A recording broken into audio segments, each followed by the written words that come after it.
작년 대통령 선거에 출마했던 야당의 대표 기소되어서 현재 재판을 받고 있지요. 그런데 미국에서도 또 비슷한 일이 일어났습니다. 전직 대통령이 최근에 기소가 되어서 얼마 되지 않아서 아마 재판정에서 재판을 받게 될 것입니다. 그런데 이 두 사람이 당한 문제의 핵심이나 본질은 같습니다. 뭐 때문에 이렇게 기소되고 뭐 때문에 이렇게 재판을 받게 되냐 하면은요, 바로 거짓말의 문제입니다.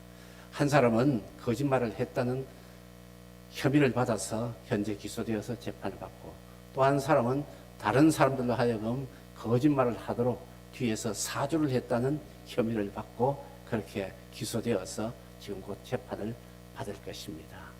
두 사람 다 정말 그 나라의 우리나라 아니면 미국에서의 최고의 지도자들이지요. 정말 존경받아야 할 지도자들이 이와 같은 거짓말 논란에 혐의에 휩싸여서 재판을 받는다는 그 자체가 참 우리는 서글프다는 생각을 한번 해보게 됩니다. 지도자들이라면 이런 혐의도 없고 이런 의혹도 받지를 않는데, 물론 당사자들은 정치적인 탄압이다 뭐 이렇게 해서 이런저런 이유를 댑니다.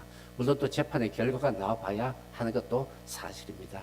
그렇지만 지도자가 이런 의혹에, 이런 혐의에, 구설수에 휘말린다는 그 자체가 그 사회, 그 나라의 비극이자 불행한 일이라는 것이죠.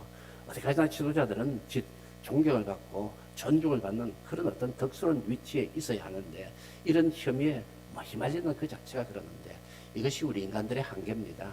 그 특정한 두 사람만의 문제가 아니라 우리 인간들의 한계라는 것입니다.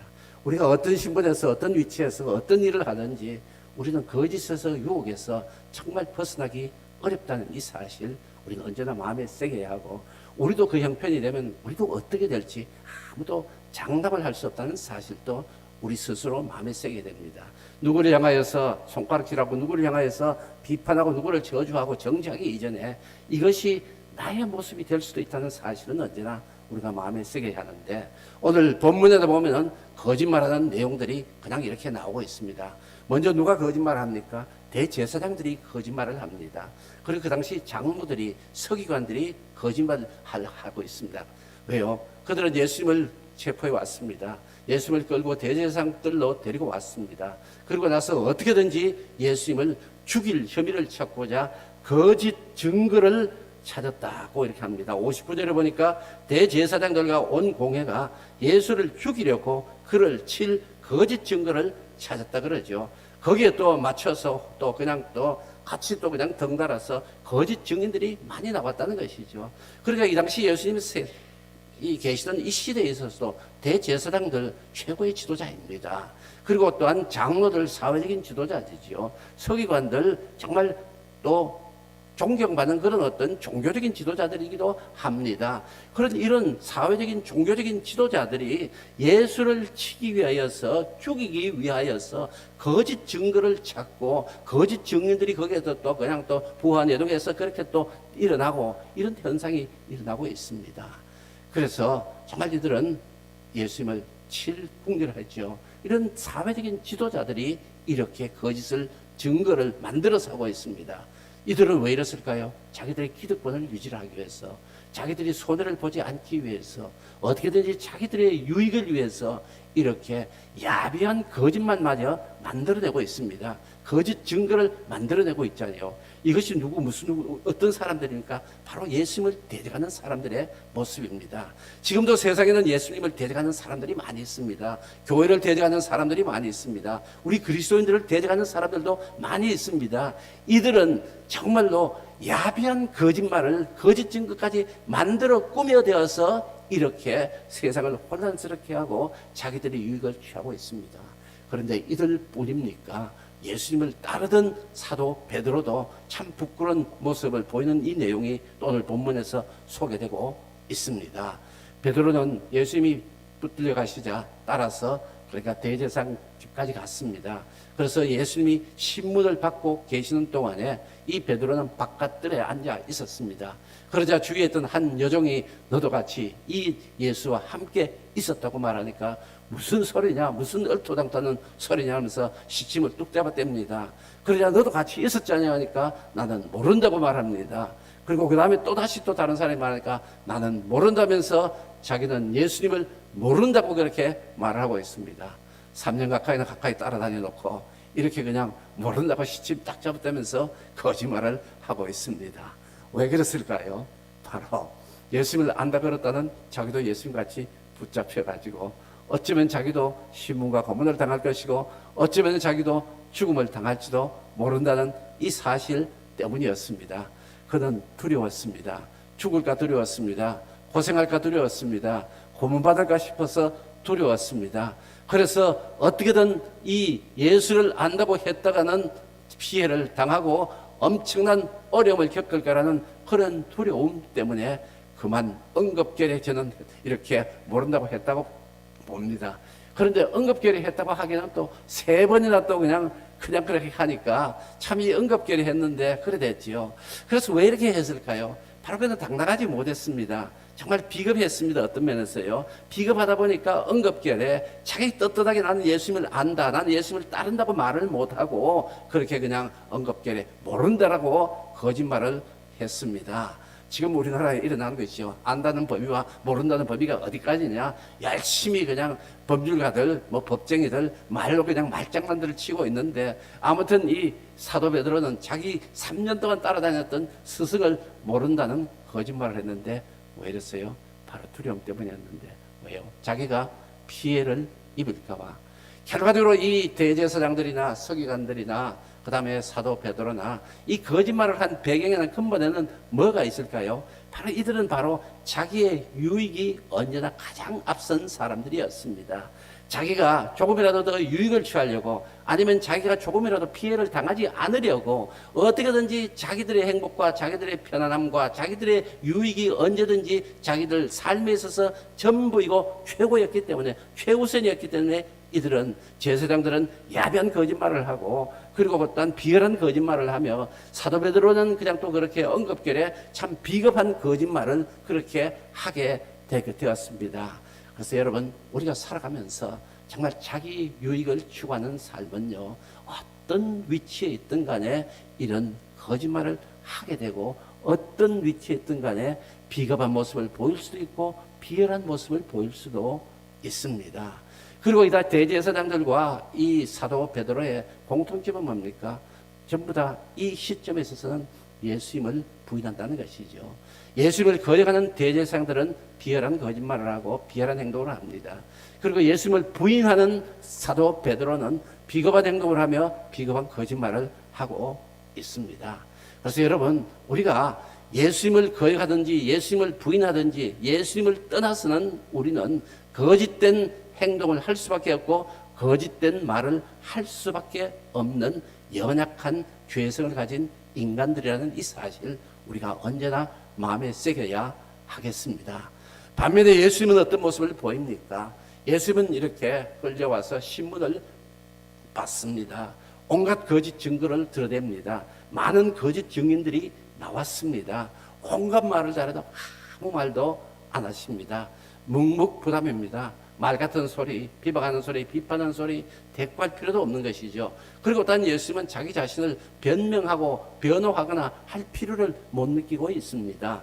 그런데 그 반면에 대제사장이 하다못해 마지막에는 전곡을 찌르죠. 어쩌면은 이 대제사장들도 이 사실을 인정하기 싫은 그 사실이죠. 바로 무슨 말입니까? 바로 내가 62절에 보니까 대제사장이 일어서서 예수께 묻되 아무 대답 없나 사람들이 너를 치는 증거가 어떠냐 하는데 그리고 난 다음에 63절에 내가 너로 대제사장이 이르되 내가 너로 살아계신 하나님께 맹세하게 하노니 내가 하나님의 아들 그리스도인지 우리에게 말하라라고 이렇게 이제 핵심으로 들어갑니다. 어떻게든지 아마 대제사장들도 이 사실은 건드리기 싫었을는지도 모릅니다. 자기들이 그렇게 인정하기 싫었던 사실이니까요. 그리고 이 사실이 밝혀질까봐 또한 예수님이 진정으로 하나님의 아들이고 그리스도라는 사실이 밝혀지고 널리 퍼질까봐도 엄청나게 두려워하던 사람들이었습니다. 이 사실이 사실로 증명할까 싶었어요. 그랬는데 결국은 할 수 없이 대제사장이 이 말을 묻게 되지요. 그랬더니 예수님은 뭐라고 말씀하십니까? 이때도 그냥 가만히 계시면 되지요. 묵비권 행사하면 될 것 아닙니까? 그냥 이걸 말했다는 죄를 뒤집어 쓰고 말하면은 분명히 그냥 이렇게 이제 사형 선고를 받든지 엄한 벌을 받을 거니까 그렇게 말 안 하고 그냥 가만히 있으면 될 겁니다. 지금까지 아무 말씀도 안 하셨지요. 아무 말씀도 안 하셨는데 그냥 이 말씀에 와서는 대답을 합니다. 내가 말하였다 그러면서 그 말이 맞다고 말을 하죠. 그러면서 그것뿐만 아니라 내가 앞으로 하나님의 보좌에서 권능의 자리에 앉을 것이다. 그리고 앞으로는 또 다니엘서를 통해서 하나님이 예언하 말씀하셨던 대로 내가 이후에 또 너희들 세상을 심판하러 올 것이다 하면서 이런 말씀을 다 하시는 거예요. 그러면 이 말씀을 그냥 떨어지자마자 기다렸다는 듯이 대제사장들은 바로 그냥 65절에 그냥 완전히 모션이 크죠. 행동이 크죠. 대제사장들 자기 옷을 팍 찢으면서 말이죠. 포라는 뜻이 그러면서 아주 그냥 불경하다면서 신성모독이라면서 바로 그냥 사형 언도를 사형 판결을 하지 않습니까? 예수님들 이 말씀하면은 대제사장들이 이걸 빌미로 삼아서 사형 언도하겠다는 걸 몰랐겠습니까? 이것 때문에 예수님 이 말씀 하시면은 막바로 그냥 그대 십자가에 처형의 판결이 내려지는 사실을 몰랐겠습니까? 다 아셨습니다. 다 아시면서 왜 이렇게 그냥 대답을 하셨을까요? 지금까지 말씀 안 하시던 대로 그냥 입 닫고 가만히 계시면은 그냥 또 어쩌면 또 넘어갔을 수 있을 텐데 그런데도 당당하게 밝히십니다. 자신이 하나님의 아들이심을, 자신이 우리를 구원하시던 메시아이심을, 그리고 앞으로 이 세상에 다시 오셔서 이 세상을 심판하실 정말 영원한 심판의 주이심을 분명히 밝히시죠. 그래서 떳떳하게 당당하게 자기 자신을 사실을 사실대로 밝히고 이것을 대답 안 하고 묵비권을 행사하면서 침묵을 지킨다든지 아니면 아니라고 부인을 한다든지 이런 어떤 인간적인 대제사장이나 베드로가 보였던 그런 어떤 인간적인 모습이 아니라 정말 이렇게 당당한 모습으로서 대답을 하면서 진실을 밝히고 십자가의 길을 가시는 모습을 보게 됩니다. 그러면 이거는 예수님이니까 그렇다 생각을 하겠죠. 그런데 예수님은 참 하나님이시기도 하지만 참 사람이기도 합니다. 예수님도 몸을 가지고 계셨기 때문에 연약한 육체를 가지고 계셨기 때문에 육체의 고통 엄청스럽게 염려하셨습니다. 두려워하셨습니다. 그래서 겟세마네 동산에서 이 십자가의 고통 어떻게 하든지 정말로 면할 수 있으면 좀 면하게 해달라고 그렇게 기도까지도 하셨습니다. 그런데 오늘 이렇게 당당하게 하셨지 않습니까? 그러니까 연약한 육체를 가지고 고통을 두려워하시면서도 하면서도 이렇게 당당하게 감당하면서 십자가를 가시는데 어떻게 해서 이렇게 하실 수 있었을까요? 바로 예수님의 삶 자체가 남의 유익을 위한 삶이 아니라 자기 자신의 유익을 위한 삶이 아니라 다른 사람의 유익을 위한 삶이었기 때문입니다. 예수님이 이 땅에서 오신 그 목적을 밝히셨죠. 나는 섬김을 받으러 온 것이 아니라 다른 사람을 섬기러 왔다. 그리고 모든 사람의 죄 사함을 위하여서 내 자신의 생명까지도 내어준다는 이와 같은 말씀을 이미 선포를 하셨죠.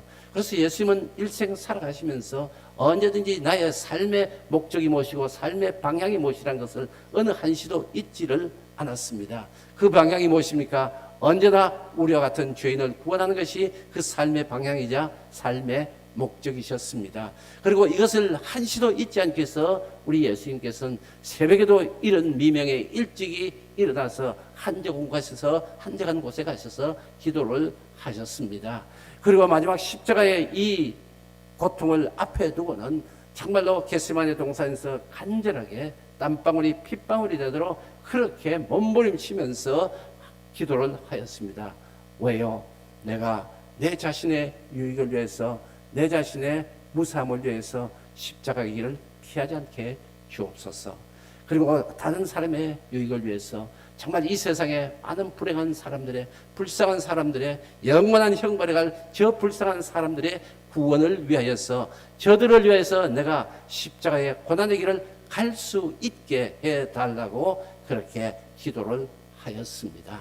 그래서 예수님께서 이 십자가에서 십자가의 고통을 문 앞에 보듯이 뻔한데도 당당하게 진실을 말씀하시면서 떳떳하게 그 고난의 길을 가셨던 그와 같은 그 근거에는 이와 같이 하나님께 기도하며 하나님의 능력을 의지하며 자신의 삶의 목적과 방향성을 분명히 하면서 살아오셨기 때문입니다. 그럼 베드로는 왜 이렇게 그냥 3년이나 예수님을 따라다니면서 예수님의 이와 같은 삶의 방향성도 봤을 것입니다. 그리고 우리가 어떻게 살아야 한다는 말씀도 들었습니다.